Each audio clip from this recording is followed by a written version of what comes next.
പിതാവിന്റെയും പുത്രന്റെയും പരിശുദ്ധാത്മാവിന്റെയും നാമത്തിൽ ആമേൻ. എൻ്റെ പ്രിയപ്പെട്ടവരെ, ഗുഡ് മോർണിംഗ്. ഇന്ന് മെയ് 16 വെള്ളിയാഴ്ച. അമ്മേ പരിശുദ്ധ അമ്മേ, അമ്മേ പരിശുദ്ധമേ, ദൈവമാതാവേ, കൃപാസനത്തിലൂടെ ഞങ്ങൾക്കും ഞങ്ങളുടെ ദേശത്തിനും അമ്മ മധ്യസ്ഥം തേടി തന്ന എല്ലാ അനുഗ്രഹങ്ങൾക്കും കൃപകൾക്കും ഞങ്ങളിപ്പോൾ ഹൃദയം നിറഞ്ഞ നന്ദി പറയുന്നു. അമ്മേ പരിശുദ്ധമേ, അമ്മേ പരിശുദ്ധമേ, ദൈവമാതാവേ, 2004 ഡിസംബർ 7 തീയതി ഉച്ചകഴിഞ്ഞ് 2:30 കൃപാസനത്തിൽ സംഭവിച്ച അമ്മയുടെ പ്രത്യക്ഷപ്പെടലിനെ കുറിച്ച് തിരുസഭയ്ക്ക് സമർപ്പിച്ചിരിക്കുന്ന പഠനരേഖകളുടെ മേൽ സഭാത്മകമായ പഠനം ആരംഭിക്കുവാൻ ഞങ്ങൾ പ്രാർത്ഥിക്കുന്നു. അമ്മേ പരിശുദ്ധമേ, ഭൂസ്വർലോകങ്ങളുടെ രാജ്ഞിയായ അങ്ങേക്ക് ഭൗമസംരക്ഷണത്തിനായി പ്രപഞ്ചപ്രകൃതിയെ തന്നെ തിരുസഭ പ്രതിഷ്ഠിക്കുവാൻ ഈ പ്രത്യക്ഷീകരണം വഴി ഇടയാക്കണമേ. അമ്മേ പരിശുദ്ധമേ, ജപമാല മാതാവേ, സകല കൃപാസനം പ്രാർത്ഥനകളോടും ചേർത്ത് ഞങ്ങളിപ്പോൾ പ്രാർത്ഥിക്കുന്ന ഈ കുടുംബത്തിന്റെ പ്രത്യേക നിയോഗം. മക്കളെ,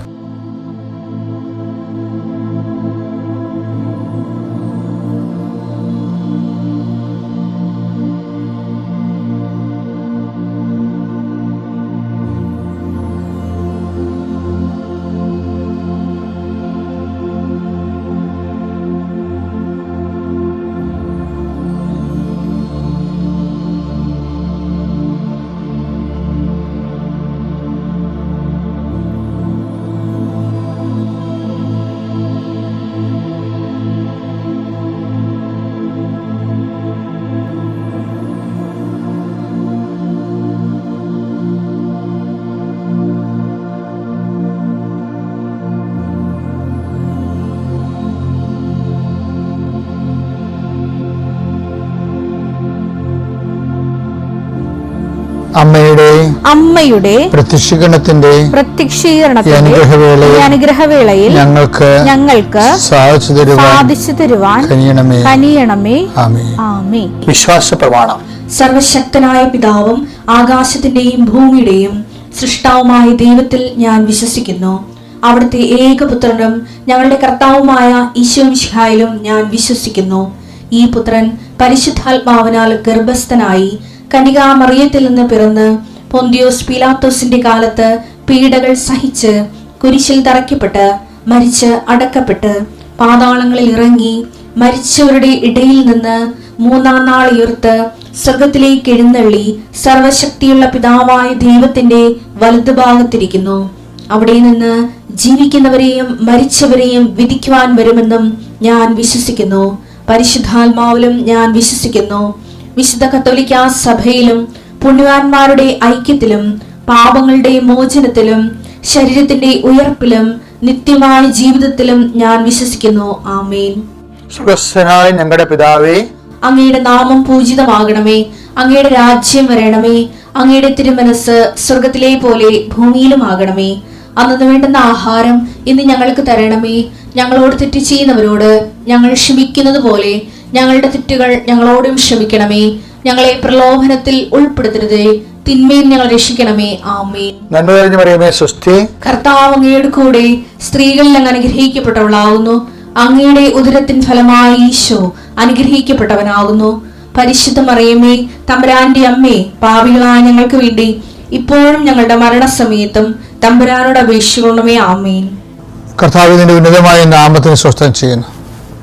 കർത്താവിന്റെ വിശുദ്ധ പൗരോഹിത്യത്തെ മഹത്വപ്പെടുത്തണമേ. കർത്താവിൽ സഭയിലുള്ള സാന്നിധ്യം പ്രകടമാക്കണമേ.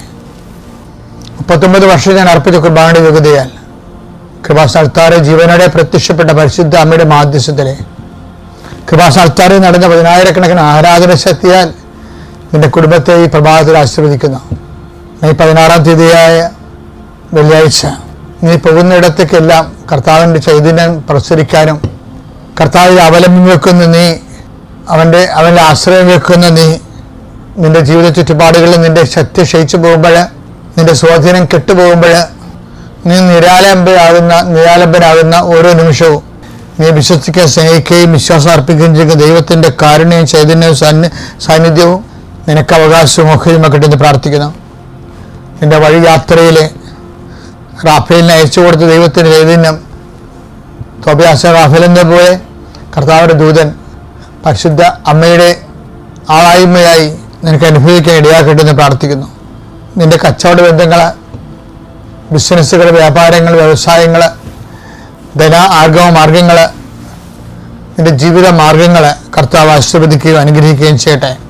നിന്റെ ജീവിത സന്ധാരണ മേഖലകളിൽ നീ അനുഭവിക്കുന്ന പ്രത്യേക പ്രതിസന്ധികളും മറ്റുള്ളവർ ഉയർത്തുന്ന മത്സരങ്ങളും നിന്റെ ജീവിത മാർഗങ്ങൾ കെട്ടുപോകുന്ന അവസ്ഥയിലേക്ക് കർത്താവിൻ്റെ ശക്തിയിലേക്ക് ആവശ്യിക്കുകയും അത് ആളിക്കത്തുകയും ചെയ്യട്ടെ.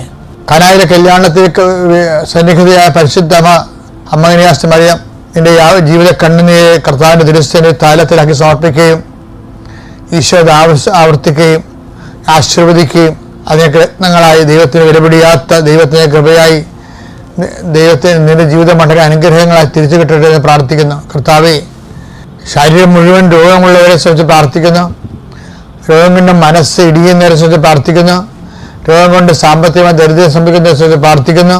രോഗം കൊണ്ട് വരുമാനത്തിന് ഉള്ള മാർഗം നഷ്ടപ്പെടുന്നതിനെ സംബന്ധിച്ച് പ്രാർത്ഥിക്കുന്നു.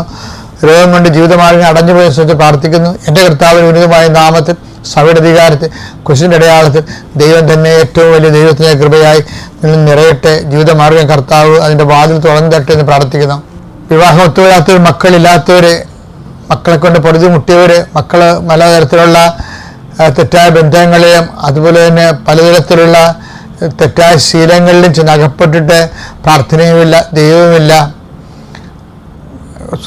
അക്രമാസക്തമായ സ്വഭാവം കാണിക്കുകയും ഭ്രാന്തമായ രീതിയിൽ പെരുമാറുകയും ചെയ്യുന്ന മക്കളെ കർത്താവിൻ്റെ വിശുദ്ധമായ രക്തം തളിച്ചുകൊണ്ട് യേശുവിൻ്റെ നാമത്തിൽ അവൻ്റെ ദുശ്ശീലങ്ങളെ ബന്ധിച്ചുകൊണ്ട് മാതാവിൻ്റെ മധ്യസ്ഥത്തിൽ നിന്റെ കർത്താവിൻ്റെ കുരിശിൻ്റെ ചുവട്ടിൽ വെക്കുന്നു. എൻ്റെ കർത്താവിൻ്റെ ഉന്നതമായ നാമത്തിൽ സഭയുടെ അധികാരത്തിൽ കുരിശിൻ്റെ അടയാളത്തിൽ ദൈവശക്തിയാൽ നിന്റെ ഇന്നത്തെ മുഴുവൻ ഉദ്യമങ്ങളെ കർത്താവ് ആശീർവദിക്കട്ടെ. നിന്റെ സംസാരങ്ങളെയും സംഭാഷണങ്ങളെയും ചെയ്തികളെയും നിന്റെ ഒപ്പിനെയും നിന്റെ എഴുത്തിനെയും കർത്താവ് ആശീർവദിക്കട്ടെ. നിന്റെ യാത്ര, നിന്റെ ജോലി, നിന്റെ താമസം, നിന്റെ മറ്റുള്ളവരുമായിട്ടുള്ള ഇടപെടലുകൾ കർത്താവിനെ ഏറ്റെടുക്കുകയും നിനക്ക് അനുകൂലമായി മാറ്റുകയും ചെയ്യട്ടെ.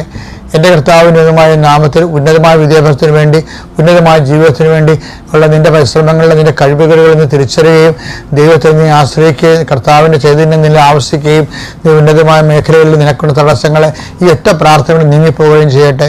എൻ്റെ കർത്താവിനുമായ നാമത്തിൽ സഭയുടെ അധികാരത്തെ കുരിശിൻ്റെ അടയാളം ദൈവത്തിൻ്റെ ശക്തിയാൽ നീ ഇന്നേ ദിവസം കർത്താവിൻ്റെ നാമത്തെ ആശീർവദിക്കപ്പെടട്ടെ. എൻ്റെ പ്രിയപ്പെട്ടവരെ, ആധ്യാത്മിക ജീവിതബന്ധിയായിട്ട് ഓരോ ദിവസവും പുരോഗമിക്കുന്നതാണ്. അത് പലപ്പോഴും അനുഭവങ്ങളിലൂടെയാണ് പുരോഗമിക്കുന്നത്. ഓരോ അനുഭവങ്ങളിലും ദൈവത്തിന് എന്തെങ്കിലും കാരണങ്ങളുണ്ടാവും. ആ അനുഭവത്തിലൂടെ നമ്മളെ കടത്തിവിടുന്നതിലൂടെ ദൈവത്തിന് എന്തെങ്കിലും കാരണങ്ങളുണ്ടാകും. ആ കാരണം ദൈവികമായ കാരണങ്ങളാണെന്ന് പറഞ്ഞുകൊണ്ട് നമ്മൾ ദൈവത്തിന് സമർപ്പിച്ച് കഴിയുമ്പോൾ ആ വിഷയത്തെക്കുറിച്ചുള്ള ഭയം കുറഞ്ഞു വരും. ഞാൻ എപ്പോഴും അവർക്ക് പറയണ്ടേ, മറിയത്തോട് ദൈവം ആദ്യമേ കാണുമ്പോൾ പറയണത് ഭയപ്പെടേണ്ടതാണ്. എന്നുവെച്ചാൽ ഭയപ്പെട്ടു പോയാൽ എല്ലാം തൊലയും. അതാണ് വിഷയം. ഭയപ്പെടരുത്. പാമ്പ് കടിച്ചു കഴിഞ്ഞാൽ എന്താ പറയണത്? ഭയപ്പെടരുതെന്ന് പറയും. ഇപ്പം ചില ആൾക്കാരൊക്കെ ഈ ഇരുചങ്കന്മാരൊക്കെ ഭയപ്പെടത്തില്ല. കഴിഞ്ഞ ദിവസം ഒരു സാക്ഷ്യം ഉണ്ടായിരുന്നു. ഒരാളെ പാമ്പ് കടിച്ച്, അപ്പോൾ പാമ്പ് ടെസ്റ്റ് ചെയ്തപ്പോൾ പാമ്പിനെ കൊണ്ടുവന്നില്ലെങ്കിലും ഡോക്ടർ അറിയാൻ കരിമുഴുക്കനാണെന്ന് മനസ്സിലായി. പക്ഷെ ഡോക്ടർ പറഞ്ഞില്ല പേഷ്യൻറ്റിനോട്. എന്താണ്? അയാൾ ഭയപ്പെട്ടു പോകുന്നു. അതുകൊണ്ടാണ് പറയാതിരുന്നത്. ഇതുവരെ തന്നെ ഭയപ്പെട്ടാൽ എല്ലാം നശകൂടാലായും. ഉടനെ ബ്ലഡ് സർക്കുലേഷൻ കൂടും, രക്തം വ്യാപിക്കും. അതുകൊണ്ട് മറിയത്തിനോടും ആദ്യം പറഞ്ഞത് ഭയപ്പെടരുത്, വരാൻ പോകുന്ന സംഭവങ്ങളൊക്കെ കുറച്ച് താങ്ങാൻ പറ്റാത്തതാണ്. പക്ഷെ ഔസേപ്പിതാവിനോട് അങ്ങനെ പറഞ്ഞില്ല, ഭയപ്പെടരുതെന്ന് പറഞ്ഞില്ല. അതുകൊണ്ട് ഔസേപ്പിതാവ് എന്ത് ചെയ്ത്? ഔസേപ്പിതാവ് നോർമലായിട്ട് ഭയപ്പെട്ട്, മാതാവ് ഭയപ്പെട്ടില്ല. കാര്യം അതാണ് ഇത് വ്യത്യാസം വരണത്. ലൂക്ക 1:30 വായിച്ചേ. ദൂതൻ അവളോട് പറഞ്ഞു, മറിയമേ, നീ ഭയപ്പെടേണ്ട, ദൈവസന്നിധിയിൽ നീ കൃപ കണ്ടെത്തിയിരിക്കുന്നു. പക്ഷെ ഇത് വിഷയം എന്ന് വെച്ചാല്, മറിയമേ നീ ഭയപ്പെടേണ്ട എന്ന് വെച്ച് കഴിഞ്ഞാൽ ദൈവമാണ് അവളോട് ഭയപ്പെടേണ്ടെന്ന് പറഞ്ഞിരിക്കുന്ന കാര്യം. ഭയം വരുത്തണ വിഷയങ്ങളാണ് ഇനി സംഭവിക്കാൻ പോകുന്ന മുഴുവനും. ഇപ്പം ആ ഡോക്ടർ പറഞ്ഞില്ലേ, കരിമുൾക്കനം കടിച്ചതെന്ന് ബ്ലഡ് ടെസ്റ്റ് ചെയ്ത് മനസ്സിലായി. പക്ഷേ പേഷ്യൻറ്റിനോട് പറഞ്ഞില്ല. ഏതാണ് അയാൾ പേടിക്കും, ബ്ലഡ് സർക്കുലേഷൻ കൂടും. പക്ഷേ അതിനേക്കാൾ ക്വാളിറ്റി കുറഞ്ഞൊരു കാര്യം, ഭയപ്പെട്ടാലും വലിയ കുഴപ്പമില്ലാത്ത, ആവശ്യപ്പെടാതെ കടന്നുപോയ വിഷയങ്ങളൊക്കെ ഭയപ്പെട്ടാലും വലിയ കുഴപ്പമൊന്നുമില്ലാത്ത വിഷയങ്ങളാണ്. എന്താ കാര്യം? അതുകൊണ്ട് ഔസേപ്പിതാവിനോട് ദൈവം ഭയപ്പെടേണ്ടത് 4 പ്രാവശ്യം, മറിയത്തിന് 8 പ്രാവശ്യം മംഗളവാർത്തയിൽ പ്രത്യക്ഷപ്പെട്ടുള്ളൂ. അതിലാദ്യം പറഞ്ഞ് ഭയപ്പെടേണ്ടതാണ്. ഔസേപ്പിതാവിന് 4 പ്രാവശ്യം പ്രത്യക്ഷപ്പെട്ട്, പക്ഷെ ഒരിക്കലും ഭയപ്പെടേണ്ടതെന്ന് പറഞ്ഞില്ല. അത് കാരണം എന്ത് ചെയ്ത്? ഔസേപ്പിതാവ് ഭയപ്പെട്ട്. മത്തായി 2:22 വായിച്ചേ. മകൻ അർക്കലാവോസാണ്, ഹെറോദസിന്റെ മകൻ അർക്കലാവോസാണ് പിതാവായ ഹെറോദസിന്റെ സ്ഥാനത്ത് യൂദയായിൽ ഭരിക്കുന്നതെന്ന് കേട്ടപ്പോൾ അവിടേക്ക് പോകാൻ ജോസഫിന് ഭയമായി. സ്വപ്നത്തിൽ ലഭിച്ച മുന്നറിയിപ്പ് അനുസരിച്ച് ജോസഫിന് ഭയമായി എന്നുള്ളതാണ് അടുത്ത പ്രധാനപ്പെട്ട വിഷയം. എന്ന് വെച്ച് കഴിഞ്ഞാൽ ഈ ഒരു സെക്ഷൻ മറിയത്തിന് ആ ക്ലാസ് എടുക്കണില്ല. അത് മറിയത്തിന് എടുത്ത ക്ലാസ് എന്താ വെച്ച് കഴിഞ്ഞാൽ ഭയപ്പെടേണ്ട, 8 പ്രാവശ്യം പറഞ്ഞുള്ളൂ. ആ 1 പ്രാവശ്യം പറഞ്ഞിട്ട് പിന്നീട് മറിയത്തിൻ്റെ ജീവിതം സംഭവിക്കുന്നതെല്ലാം പലതരത്തിലുള്ള മനുഷ്യൻ്റെ തകർക്കണ അനുഭവങ്ങളാണ്. പ്രഗ്നൻ്റ് ആവുക, പിന്നീട് സംഭവിക്കുന്ന ഓരോ കാര്യങ്ങളും. അപ്പോഴൊക്കെ മറിയം ഭയപ്പെടേണ്ട എന്ന് പറഞ്ഞ വാക്കിൽ വിശ്വസിക്കുമായിരുന്നു. അതുകൊണ്ടാണ് മറിയത്തെ കാണുമ്പോൾ ഭാഗ്യവതി. എന്താ കാര്യം?